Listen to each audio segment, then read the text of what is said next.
నీవే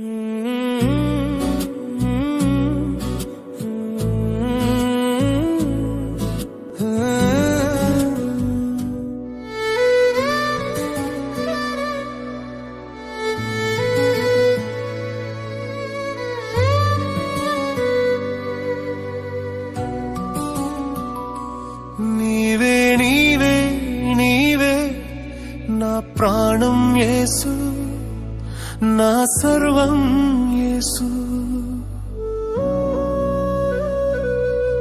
నిన్ను మరచి నే విడచి నే బ్రతుకను యేసు, నా ధ్యానం యేసు. నీవే నీవే నీవే నా ప్రాణం యేసు, నా సర్వం యేసు. నిన్ను మరచి దేవుడు వాడిని ఎవరిని ఆశ్రయించాడు చెప్పాలి త్వరగా. నరుని ఎప్పుడు చేసినాడు? కింద ఉంది. దేవుడు వాడిని ఆశీర్వదించాను. ఎట్లనగా ఒకటి ఆశీర్వాదం వచ్చింది శుక్రవారం రోజు. రెండవది ఏమొచ్చింది? ఫలించి. మూడవది అభివృద్ధి పొంది. నాలుగవది విస్తరించాలి. శుక్రవారంలో ఉన్నటువంటి ప్రాధాన్యత. మరి మనం ఫలిస్తున్నామా? అభివృద్ధి చెందుతున్నామా? విస్తరిస్తున్నామా? ఆశీర్వాదాలు అంటే ఆత్మ సంబంధమైన ప్రతి ఆశీర్వాదం దేవుడు ఇస్తాడు. ఎప్పుడు? ఈ శుక్రవారం దినం. ఎందుకు? అందుకే చాలా మంది శుక్రవారమే ఉపవాస ప్రార్థన పెట్టుకుంటాం చాలా సంఘాలు. కానీ నాకు అప్పట్లో కర్నూలు శుక్రవారం లేదు, శనివారం ఉంది. నగర చదువు రీతిగా తెలుసు కదా, శనివారం ఉండింది అక్కడ ఫాస్టింగ్ ప్లేస్. కానీ అప్పుడు వేరే సంఘాల్లో శుక్రవారం లేదు. నేను మాకు అనుకూలంగా, నేను ఎంప్లాయీ కాబట్టి నాకు అనుకూలంగా నేను శుక్రవారం పెట్టుకున్నాను. శనివారం ఒకటి యాడ్ అవుతుంది అన్నట్టుగా, అందరూ సెకండ్ సాటర్డే వస్తాయి కదా, అట్లా పెట్టుకున్నాను. ఆ తర్వాత సీసీ చర్చలు 110 years తర్వాత సీసీ చర్చలు శుక్రవారం. ఇప్పుడు అన్ని సంఘాల్లో శుక్రవారం. అన్ని కాదనుకోండి, కొన్ని సంఘాలు, వేరే సంఘాల్లో మంగళవారం ఉంది, శనివారం ఉంది, శనివారం కూడా ఉంది ఉపవాస ప్రార్థన. తర్వాత ఇంకోటి ఏమంటే, తండ్రి అయిన దేవుడు మానవులు చేసింది ఎన్నో రోజు? 6వ రోజు. 6వ రోజు అంటే ఏ రోజు? 6వ రోజు అంటే ఏ రోజు? ఏమి ఇంత సింపుల్ శుక్రవారమే. చేసినందుకు ఆ 6వ రోజును దేవుడు ఏమన్నాడు? మంచిగా ఉంది అన్నాడు. అంటే చాలా మంచిగా, మిగతావన్నీ మంచిగా ఉంది, 6వ రోజు ఇంకా మంచిగా ఉంది అన్నాడు. ఎందుకంటే ఆయనతో సహా నిజంగానే తండ్రి రెండవ దొంగలాగా మేము పశ్చాత్తాపడుకుని ఈ పరలోక రాజ్యంలో ప్రవేశించటకు మరి ఇక్కడ ఎంతమంది అయితే తీర్మానం చేసుకుని ఉన్నారో నాకైతే తెలియదు. హృదయాలను ప్రేరేపించండి, కదిలించండి హృదయాలను తండ్రి. మీరు మాట్లాడండి, మీ ఆత్మను కుమ్మరించండి. ఒక్కొక్కరితో మీరు మాట్లాడండి రాజా. నిజంగానే ఆ పాపాల నిమిత్తము నువ్వు శిలువ మీద మరణించుకున్నావు తండ్రి. రాజా, నీకేమి ఇచ్చినా మేము రుణం తీర్చుకోలేము. మేము గుర్తెరిగి నీ నామానికి అవమానం తెచ్చేవారిలా కాకుండా నిన్ను పోలి జీవించే భాగ్యం దయచేయండి. రావాల్సిన వాటిని త్వరగా రప్పించండి. మిగిలిన కార్యక్రమం అంతయు ఆయన మీ ఆధ్వర్యంలో జరిగించమని, ఇచ్చిన ప్రార్థన మీ స్థలంలో చేర్చుకోమని.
లూకాసు వార్త. ఈ సమయాన్ని ఇచ్చినటువంటి దేవాదేవుని పొందినారు. అలాగే సొలం టీచర్ గారు కూడా ధన్యవాదాలు చెల్లిస్తున్నాను.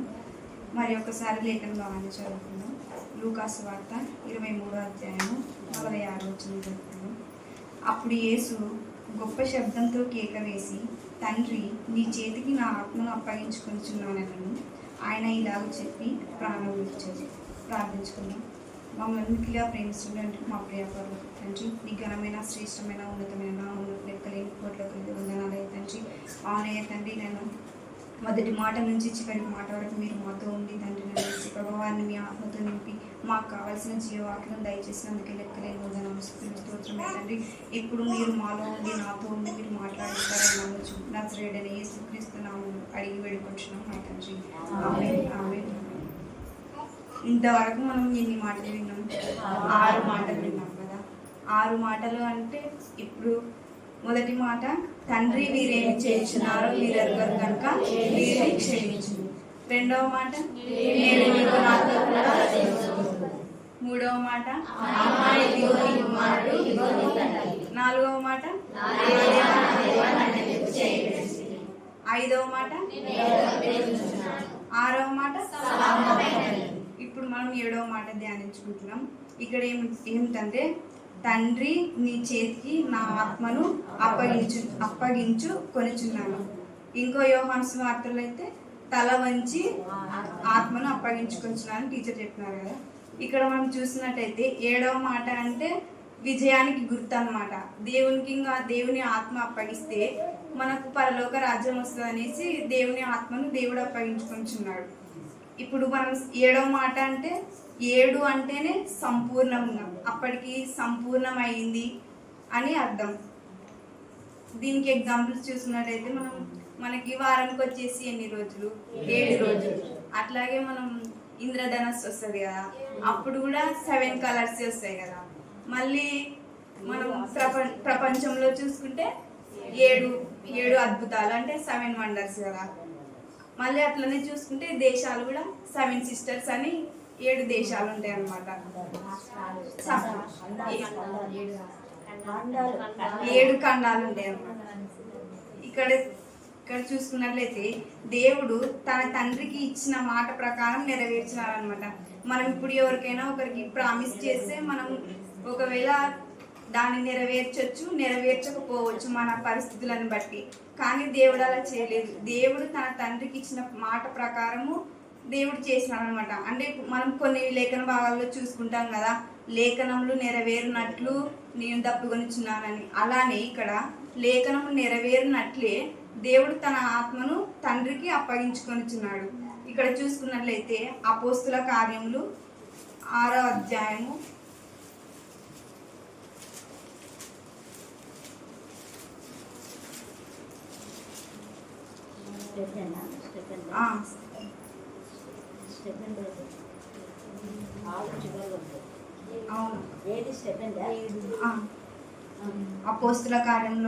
6వ అధ్యాయంలో చూసుకున్నట్లయితే అక్కడ స్టెఫెన్ తన ఆత్మను అప్పగిస్తున్నాడు. అంటే తనను రాళ్లతో కొట్టి చంపినప్పుడు తన ఆత్మను అప్పగించుకుంటాడు అనమాట. అతని మరణానికి దేవుడు సమ్మతిస్తాడనమాట. అట్లాగే చూసుకున్నట్లయితే యోహాను రాసిన సువార్త 3వ అధ్యాయము 6వ వచనం చదువుతున్నాం. శరీరం మూలంగా జన్మించినది శరీరంను, ఆత్మ మూలంగా జన్మించినది ఆత్మనే ఉన్నది. ఇప్పుడు మనం చూసుకున్నట్లయితే దేవుడు మన కోసం ఈ లోకానికి శరీరంగా వచ్చాడు. తను ఈ లోకంలో అంటే మామూలుగా చూసుకున్నట్లయితే శరీరానుసారంగా దెబ్బలు తిన్నాడు మన కోసం. ఎన్ని కష్టాలు అనుభవించినాడు కదా. చివరికి అక్కడ ఏమంటున్నాడు 7వ మాటలో, తండ్రి నీ చేతికి నా ఆత్మను అప్పగిస్తున్నాను అంటాడు. తన ఆత్మను దేవుడు అప్పగించున్నాడు. అంటే మనం అంటాం కదా, ఈ శరీరం ఎప్పుడు మట్టికి మన్నైపోతుంది అని. అదేవిధంగా తన శరీరము మట్టికి మన్నైపోతుంది అనేసి దేవుడు ఆత్మను తండ్రి నీ చేతికి నా ఆత్మను అప్పగిస్తున్నాను అని అంటాడు. అలాగే మత్తయి సువార్త 10వ అధ్యాయము 20వ వచనం. మీ తండ్రి ఆత్మ మీలో ఉండి మాట్లాడుతున్నాడే కానీ మాట్లాడేవారు మీరు కాదు.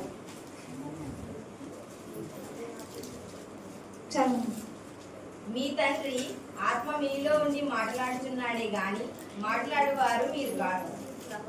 సహోదరుని తన తండ్రి కుమారుని మరణమునకు అప్పగించెదరు. పిల్లలు తల్లిదండ్రుల మీద లేచి వారిని చంపెదరు. మీరు నా నామము నిమిత్తము అందరి చేత ద్వేషింపబడుదురు. అంతం వరకును సహించిన వాడు రక్షింపబడును. ఇక్కడ చూసుకున్నట్లయితే మీ తండ్రి ఆత్మ మీలో ఉండి మాట్లాడుచున్నాడే గాని మాట్లాడేవారు మీరు కాదు. ఇక్కడ ఏమంటున్నారంటే తండ్రి ఆత్మ అంటున్నారే తప్ప కుమారుని ఆత్మ అంటలేం లేదు. అంటే అప్పటికి దేవుడు తన తండ్రి ఆత్మనే పొందుకున్నాడు అనమాట. ఇప్పుడు మనకు పరిశుద్ధాత్మ దేవుడు పరిశుద్ధాత్మను అనుగ్రహిస్తేనే కదా మనం పరిశుద్ధాత్మను పొందుకునేది. అట్లాగా ఆ విధంగా దేవుడు చెప్తున్నాడు అనమాట. ఇక్కడ ఏముంది, మళ్ళా అంతం వరకు సహించిన వాడే రక్షింపబడును. మనం ప్రకటనలో చూసుకున్నట్లయితే నిత్య జీవ కిరీటము ఇస్తామని అనుగ్రహించబడుతుందని ప్రకటన గ్రంథంలో ఉంటుంది కదా.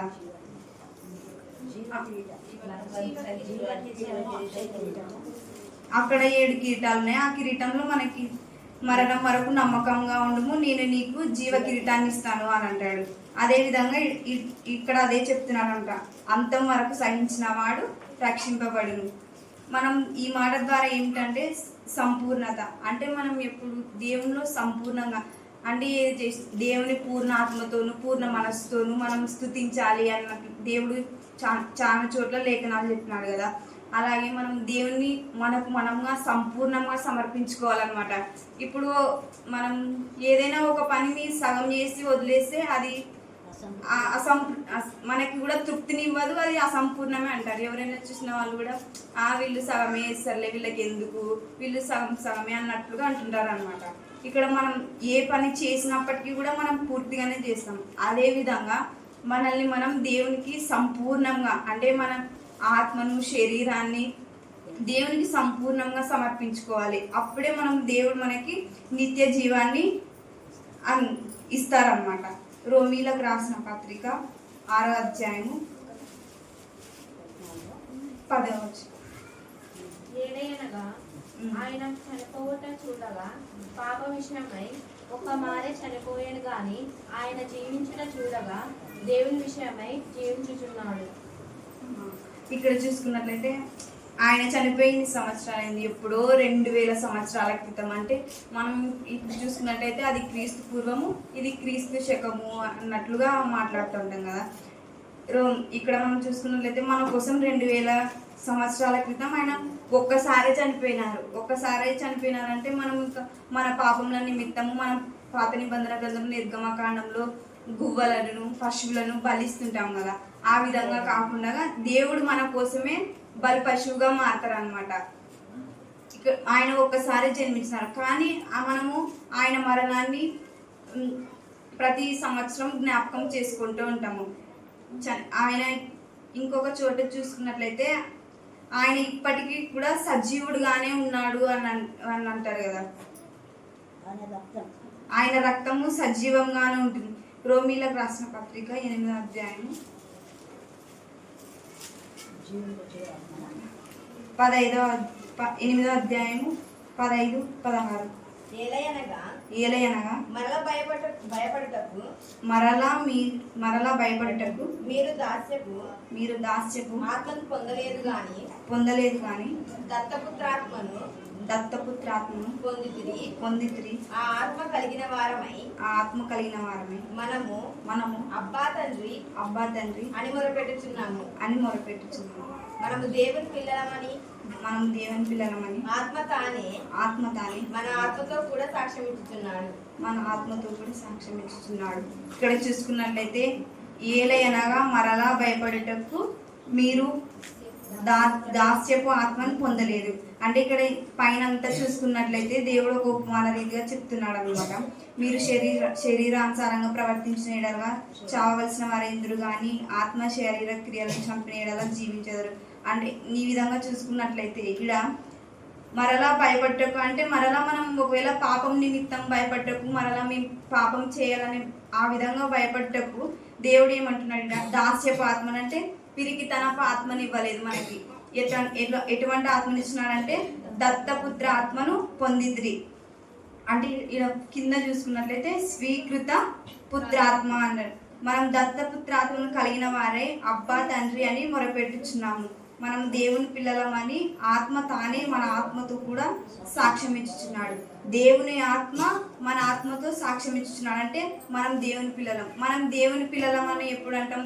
మనం ఈ లోకానుసారంగా ఈ లోకంలో ఉన్నవన్నీ మనము వేరు చేసి మనం ప్రత్యేకత కలిగి జీవించినప్పుడే మనం దేవుని పిల్లలమని దేవుని ఆత్మ మన ఆత్మతో సాక్ష్యం ఇస్తుంది అనమాట. అలా కాకుండా మనం ఈ లోకానుసారంగా జీవించి అన్నట్టు వాళ్ళకి ఈ వాక్యము చెందదనమాట. నరుని మనం అట్లాగే చూసుకున్నట్లయితే నరుని ఆత్మ యెహోవా పెట్టిన దివి. మనం ప్రకటన 2వ అధ్యాయము 5వ వచనం చూసుకున్నట్లయితే, నీవు ఏ స్థితిలో నుండి పడితివో అది జ్ఞాపకము చేసుకొని మారు మనసు పొంది ఆ మొదటి క్రియలను చేయుము. అట్లు చేసి నీవు మారు మనసు పొందితేనే సరి. లేని ఎడల నేను నీ యొద్దకు వచ్చి నీ దీపస్తంభమును దాని చోటి నుండి తీసివేయుము. ఇక్కడ చూసుకున్నట్లయితే నరుని ఆత్మ యెహోవా పెట్టిన దీపం కాబట్టి మన ఆత్మ మనలోకి దేవుని జీవాత్మ పంపించినప్పుడే మనము జీవించినాం కదా. అలాగే ఏమంటున్నాడు? నరుని ఆత్మ యెహోవా పెట్టిన దీపం. కింద చూసుకున్నట్లయితే మనము నేను నీ యొద్దకు వచ్చి నీ దీపస్తంభమును దాని చోట నుండి తీసివేతును. అంటే దేవుని మాట వినకపోతే దీపస్తంభం నుండి దాని చోట నుండి తీసివేస్తాను. అంటే మనం దేవుని మాట వినకపోతే మనం ఎక్కడో పెద్ద స్థాయిలో ఉండవలసిన వాళ్ళము దేవుడు కిందకి పడవేస్తాడనమాట. అంటే మనం దేవునికి విధేయత చూపాలి. విధేయత కలిగి మన జీవితాన్ని సంపూర్ణంగా సమర్పించినప్పుడే దేవుడు మనల్ని హెచ్చిస్తాడనమాట. మనం చూసుకున్నట్లయితే ఈ లోకానుసారంగా ఉన్న పేరెంట్స్ కానీ మనకి కజిన్స్, సిస్టర్స్, ఓన్ బ్రదర్స్ ఎవరైనా ఉంటారు కదా, వాళ్ళకి అవసరం ఉన్నంత వరకే వాళ్ళు మనల్ని యూజ్ చేసుకుంటారే తప్ప వాళ్ళ అవసరం అయిపోతే మనల్ని పట్టించుకోరు. అదేవిధంగా దేవునికి మనం ఏమవుతాం చెప్పండి? ఏం కాము. అయినా కూడా తన ప్రియ కుమార్ని మన కోసం పంపించి తన బిడ్డలమైన మనము రక్షింపబడాలనేసి తన కుమార్ని అప్పగించుకుంటాడనమాట. మన కోసం మన పేరెంట్స్ కూడా ప్రాణం పెట్టరు, ఎవరైతే పెట్టరు. ఫిలిప్పీలకు రాసిన పత్రిక 2వ అధ్యాయము 8వ వచనం.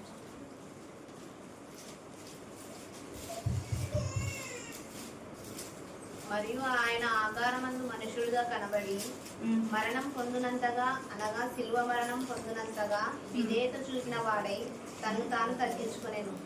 అందుచేతను పరలోకమందున్న వారిలో గాని భూమి మీద ఉన్న వారిలో గాని భూమి క్రింద ఉన్న వారిలో గాని ప్రతి వాని మోకాలను యేసునామమున వంగునట్లును ప్రతి వాని నాలుకయు తండ్రి అయిన దేవుని మహిమార్థమై యేసుక్రీస్తు ప్రభు అని ఒప్పుకున్నట్లును దేవుడు ఆయనను అధికముగా హెచ్చించి ప్రతి నామమునకు పైనామమును ఆయనకు అనుగ్రహించండి. ఇక్కడ చూసుకున్నట్లయితే శిలువ మరణము పొందినంతగా తనకు తాను తగ్గించినాడు, తన తండ్రికి విధేయత చూపించినాడు. అంటే మనం మన తండ్రికి విధేయత చూపి మనం ఈ లోకంలో జీవించాలని ఈ కొద్ది మాటల ద్వారా తెలియజేస్తున్నాను. ఏమైనా తప్పులు క్షమించండి. దేవుడు నామముతో మహిమ